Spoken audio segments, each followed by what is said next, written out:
कहते हैं कि किसी भी साम्राज्य को बाहरी दुश्मनों से उतना खतरा नहीं होता जितना अंदर की दरारों से होता है।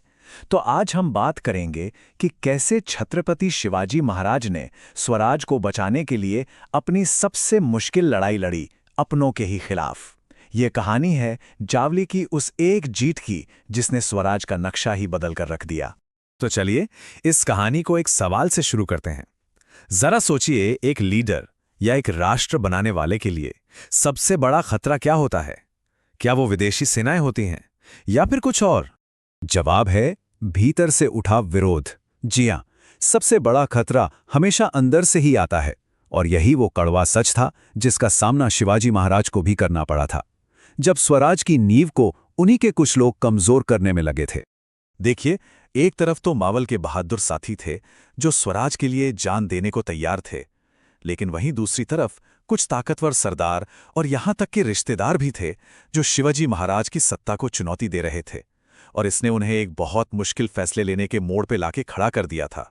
और ये कोई एक घटना नहीं थी, ये तो धोखे का एक पूरा सिलसिला था। पहले खंडाजी और बाजी घोरपड़े ने आदिल शाह के साथ मिलकर कोंढाणा में मुश्किलें खड़ी की। फिर महाराज को अपने ही बहनोई बजाजी नायक निंबालकर के खिलाफ लड़ना पड़ा। और इतना ही नहीं, संभाजी मोहिते जैसे करीबी रिश्तेदार को भी साजिश रचने के लिए देश से निकालना पड़ा।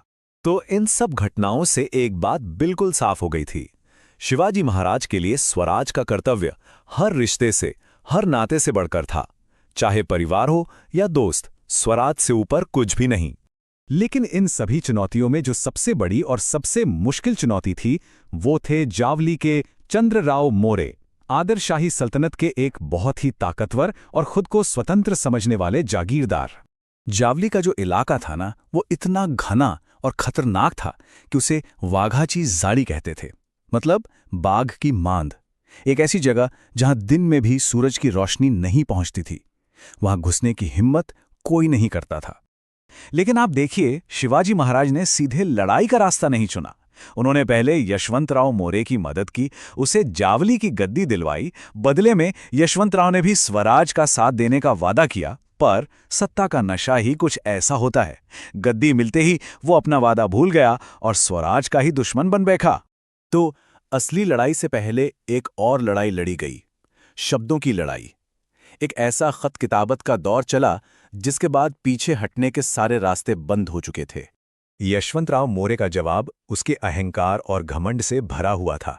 उसने साफ साफ शिवाजी महाराज की सत्ता को चुनौती दी और आदिल शाह से मिले अपने राजे के खिताब का दम भरा। अब बारी थी शिवाजी महाराज के जवाब की, और उनका जवाब एकदम साफ और दो टूक था। ये कोई बातचीत की पेशकश नहीं थी, ये एक सीधी सीधी चेतावनी थी, या तो झुक जाओ या फिर खत्म होने के लिए तैयार रहो। और बस इसके बाद वो हुआ जिसकी किसी को उम्मीद नहीं थी। शिवाजी महाराज ने अपनी सेना को उस इलाके को जीतने का हुक्म दिया जिसे हर कोई अजय मानता था। पर यह जीत बिल्कुल आसान नहीं थी। पूरे 1 महीने तक घनघोर लड़ाई चली। जब यशवंतराव मोरे ने खुद को हारते हुए देखा तो वो जावली छोड़कर भागा और रायरी के मजबूत किले में जा छिपा। लेकिन महाराज ने पीछा नहीं छोड़ा, किले को चारों तरफ से घेर लिया और अगले 3 महीने तक ये घेराबंदी चली, जब तक कि आखिरकार मोरे ने घुटने टेक दिए। तो जावली की जीत सिर्फ एक किले या जमीन के टुकड़े की जीत नहीं थी। नहीं, ये स्वराज के लिए एक बहुत बड़ा टर्निंग पॉइंट था। इस एक जीत ने सब कुछ बदल कर रख दिया और बाकी सभी दुश्मनों तक एक साफ संदेश पहुंचा दिया था। इस जीत का असर कितना बड़ा था, अंदाजा लगाइए। इस एक जीत के बाद स्वराज का जो इलाका था वो लगभग डबल हो गया। जी हां, 2 गुना। और फायदा सिर्फ जमीन का नहीं था।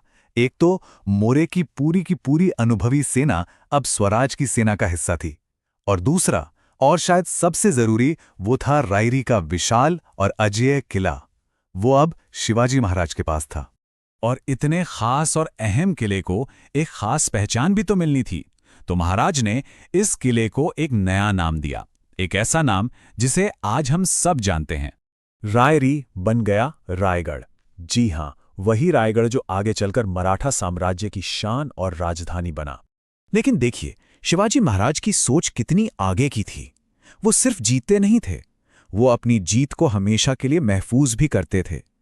इसीलिए जावली के जीते हुए इलाके पर नजर रखने के लिए पास ही एक पहाड़ी पर एक और मजबूत किला बनवाया गया, प्रतापगढ़। तो ये पूरी कहानी हमें एक बहुत गहरे सवाल के साथ छोड़ जाती है कि जब एक राष्ट्र का निर्माण करना हो तो कर्तव्य और कठोरता के बीच की वो पतली सी लकीर कहाँ होती है, फर्ज कहाँ खत्म होता है और बेरहमी कहाँ से शुरू होती है।